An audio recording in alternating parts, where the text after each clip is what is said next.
राष्ट्रवादी पुरस्कृत उमेदवार म्हणून निवडणूक लढणाऱ्या प्रमिला केणी यांनी स्वतंत्र अपक्ष गटाची नोंदणी करत शिवसेनेला दर्शवला पाठिंबा.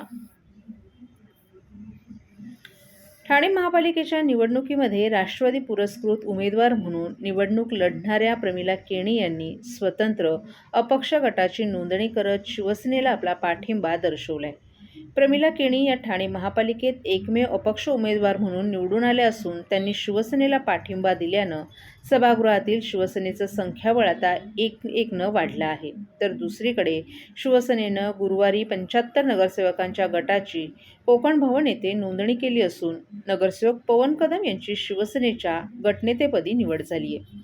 ठाणे महापालिकेच्या निवडणुकीत प्रमिला केणी यांनी यावेळी शिवसेनेकडून उमेदवारी नाकारण्यात आली होती. त्यानंतर त्यांनी अपक्ष म्हणून निवडणूक लढवली. या निवडणुकीत त्यांना राष्ट्रवादी काँग्रेस शरद पवार गटानं त्यांच्या अधिकृत उमेदवाराची उमेदवारी मागे घेत केणी यांना पुरस्कृत जाहीर केलं होतं. या लढतीत प्रमिला केणी यांनी शिवसेनेच्याच अधिकृत उमेदवार मनाली पाटील यांचा पराभव केला होता.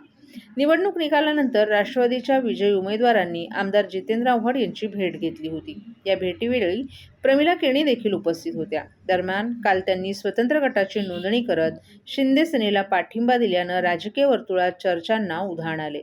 प्रमिला केणी यांचे पुत्र मंदार केणी हे देखील या निवडणुकीत शिवसेनेच्या तिकिटावर निवडून आलेत. याबाबत प्रतिक्रिया देताना प्रमिला केणी यांनी राजकारणापेक्षा आपण प्रभागाचा विकास नेहमीच केंद्रबिंदू मानला असून जनतेनं त्यांना स्पष्ट कौल दिलाय. ठाण्याच्या सर्वांगीण विकासासोबत प्रभागाचाही विकास व्हावा हीच भूमिका असल्याचं प्रमिला केणी यांनी सांगितलं.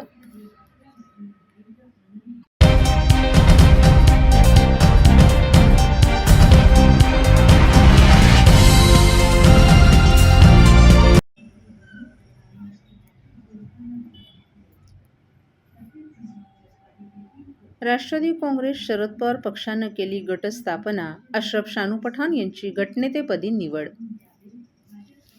राष्ट्रवादी काँग्रेस शरद पवार पक्षाचे राष्ट्रीय सरचिटणीस डॉ. जितेंद्र आव्हाड यांच्या मार्गदर्शनानुसार तसंच प्रदेशाध्यक्ष शशिकांत शिंदे यांच्या मान्यतेने जिल्हाध्यक्ष मनोज प्रधान यांनी कोकण आयुक्तांकडे 12 नगरसेवकांच्या गटाची स्थापना केली आहे.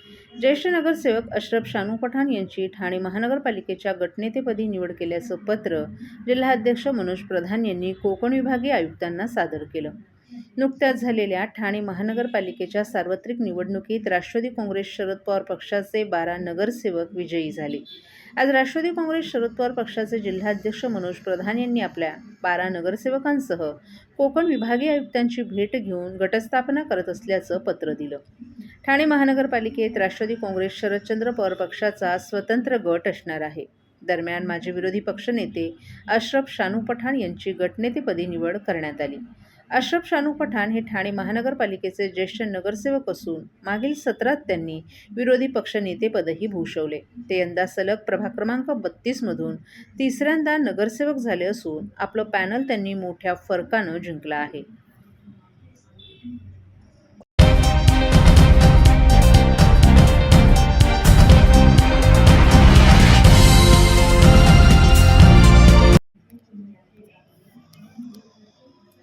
ठाणे महापालिका निवडणुकीत शिंदेंची शिवसेना आणि भाजप महायुती म्हणून निवडणुकीला सामोरे गेले.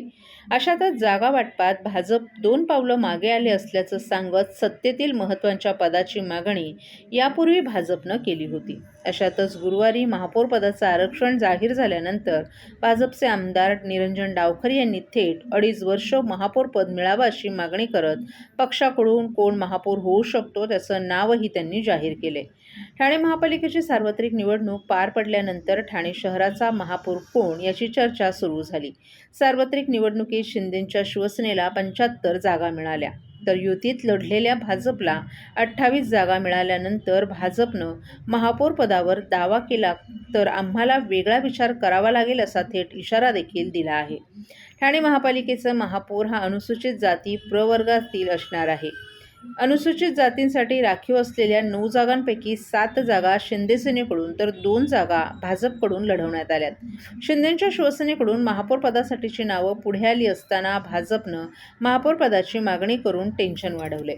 आम्ही महायुतीत आहोत, परंतु शहराच्या विकासाच्या दृष्टीनं आम्हाला देखील संधी उपलब्ध व्हावी अशी अपेक्षा डावखरे यांनी व्यक्त केली. भाजपच्या वाट्याला महापौर पद गेलं तर अनुसूचित जाती प्रवर्गातून निवडून आलेले भाजपचे 2 नगरसेवक चर्चेत आहेत. प्रभाग क्रमांक 15 मधून सुरेश कांबळे तर प्रभाग क्रमांक 22 मधून महिला उषा वाघ यांनी विजय मिळवल्या. या दोघांची नावंही भाजपकडून पुढे आली आहेत. मध्ये आज महापौर पदाची जी सोडत झाली ती एससी समाजाची झाली आणि आमचं निश्चितपणे याच्यामध्ये आमचे प्रदेशाध्यक्ष माननीय चव्हाण साहेब आहेत, त्याचबरोबर राज्याचे उपमुख्यमंत्री शिंदेसाहेब यांची एकत्रित या संदर्भातली बैठक झालेली आहे आणि महायुतीचा महापौर होण्याच्या दृष्टिकोनाने या सगळ्या महानगरपालिकेमध्ये एक रणनीती वरिष्ठांकडनं आखली गेली. त्याच्यामध्ये निश्चितच कारवाई ही खालच्या पदावरती होईल. आमच्याकडे एससी समाजामध्ये जो आमचा उमेदवार आहे तो निश्चितपणे 15 नंबर प्रभागांमध्ये आमचा एससी नगरसेवक हा सुरेश कांबळे निवडून आला. त्याच्यामुळे असे जे एससी समाजाचे नगरसेवक निवडून आले त्यांच्यामधला एकत्रित या संदर्भातला निर्णय हा महायुतीच्या या बैठकीमध्ये निश्चितपणे होतो. 2.5 वर्ष महापौर पद ही मागणी अजूनही कायम आहे.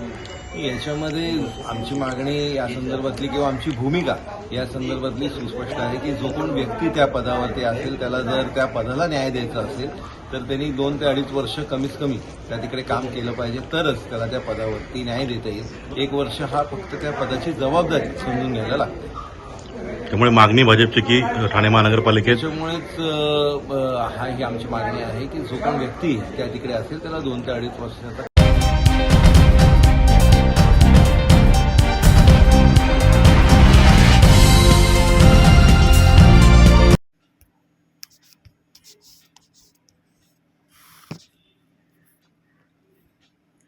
मुंब्रा येथील MIM पक्षाच्या सहर शेख यांनी केलेल्या वक्तव्याच्या निषेधार्थ भाजप नेते किरीट सोमय्या आणि आमदार निरंजन डावखरे यांनी आज मुंब्रा पोलीस स्थानकात वरिष्ठ पोलीस निरीक्षकांची भेट घेतली. शेख यांनी केलेल्या वक्तव्याचा व्हिडिओ यावेळी किरीट सोमय्या यांनी पोलिसांना दाखवला. पोलिसांनी सहर शेख यांच्यावर पहिलीच नोटीस दाखवत कारवाई देखील केली आहे, परंतु ही कारवाई किरीट सोमय्या यांना मान्य नसून त्या नोटीसमध्ये पोलिसांनी येणाऱ्या काळात वृक्ष लावत संपूर्ण मुंब्रा हिरवे करू असं शहर शेख यांच्या म्हणण्यानुसार त्या नोटीसच्या माध्यमातून कारवाई केली असल्याचं किरीट सोमय्या यांनी सांगितलं. शेख यांच्या भाषणात कुठेही झाडे लावू असा उल्लेख नसून मुंब्रा येथील 20% हिंदू बांधवांना संपवण्याचा आणि त्यांना धमकावण्याचा हा केविलवाना प्रयत्न केला जात असून शेख यांच्यावर योग्य ती कारवाई करावी असं किरीट सोमय्या यांनी सांगितलं.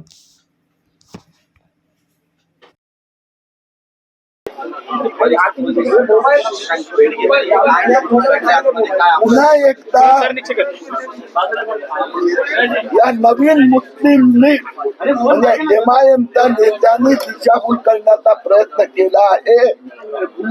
पोलीस स्टेशन येथे निरंजन डावखरे आमचे स्थानीय प्रमुख भगत साहेब आम्ही तक्रार दिली आहे. पोलिसांनी मला माहिती दिली, पत्र दाखवलं की MIMच्या नेत्यांनी माफी मागितली आहे, पण ती माफी दिशाभूल करणारी आहे.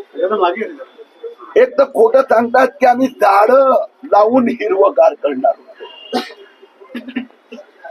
त्या भाषणात त्यांचा अर्थ जो MIMचा हा गुपित प्लान आहे, त्याने मालेगाव मधून सगळ्या हिंदूंना हाकललं. मानखुर्द मध्ये 100% मुस्लिम झाले. आता मुंब्रा मध्ये 80% मुस्लिम, 20% हिंदू आहेत. त्या 20% हिंदूंना धमकी दिली होती. आता त्यांनी माफी मागितली, पण अशी माफी आम्हाला मान्य नाही.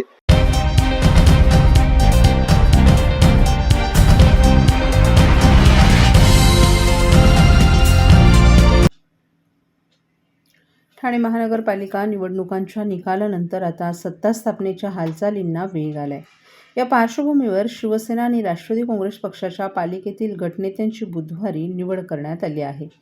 या पदांसाठी शिवसेनेचे पवन कदम आणि राष्ट्रवादी काँग्रेसचे नजीमुल्ला यांना नवनिर्वाचित नगरसेवक आणि नगरसेविकांच्या बैठकीत एकमतानं निवडण्यात आले. शिवसेनेच्या नवनिर्वाचित नगरसेवक आणि नगरसेविकांची टिंभिनाका येथील आनंद आश्रम येथे बैठक पार पडली. शिवसेना नगरसेवकांच्या गटनेता निवडीच्या बैठकीत शिवसेनेचे मुख्य नेते तथा उपमुख्यमंत्री एकनाथ शिंदे यांच्या आदेशानुसार शिवसेनेचे नगरसेवक पवन कदम यांची ठाणे महानगरपालिकेच्या गटनेतेपदी निवड करण्यात आली आहे. यावेळी खासदार नरेश मस्के, माजी आमदार रवींद्र फाटक, ठाणे जिल्हा महिला संघटक मीनाक्षी शिंदे, युवासेनेचे कार्याध्यक्ष पूर्वेश सरनाईक आणि पदाधिकारीही उपस्थित होते. राष्ट्रवादी काँग्रेसच्या नवनिर्वाचित नगरसेवक आणि नगरसेवकांची बैठक ठाण्यात पार पडली. या बैठकीत राष्ट्रवादी काँग्रेसचे नगरसेवक नजीब मुल्ला यांची ठाणे महानगरपालिकेच्या गटनेतेपदी निवड करण्यात आली. यावेळी माजी खासदार आनंद परांजपे, नगरसेवक सुहास देसाई, राजन किरणे आणि इतर पदाधिकारीही उपस्थित होते. शिवसेनेतील विविध कार्यक्रम आणि निर्णयांचं केंद्र असलेल्या टेंभीनाका परिसरातून पवन कदम पालिकेवर यंदा निवडून आलेत. याआधी पालिकेत स्वीकृत नगरसेवक म्हणून कदम यांनी एंट्री घेतली होती. मागील टर्ममध्ये त्यांच्या पत्नी पल्लवी कदम या निवडणुकीत विजयी ठरल्या होत्या. त्यांची उपमहापौरपदी वर्णी लागली होती. शिवसेनेच्या अनेक ज्येष्ठ नगरसेवकांची नावं या पदासाठी चर्चेत असताना कदम यांना ही संधी देत उपमुख्यमंत्री शिंदे यांच्या विश्वासू असलेल्यांना संधी देण्याची खेळी या निमित्तानं करण्यात आली आहे. राष्ट्रवादी काँग्रेसचे नजीब मुल्ला यांनी याआधीही पालिकेचं गटनेतेपद भूषवले. त्यांनी महापालिकेत विरोधी पक्षनेत्याची भूमिका बजावताना सत्ताधाऱ्यांना अंगावर घेतले. पालिका प्रशासनावर वचक आणि अभ्यासू नगरसेवक अशी मुल्ला यांची ओळख असल्यानं पक्षातील फुटीनंतर देखील त्यांनाच या पदी कायम ठेवण्यात आले.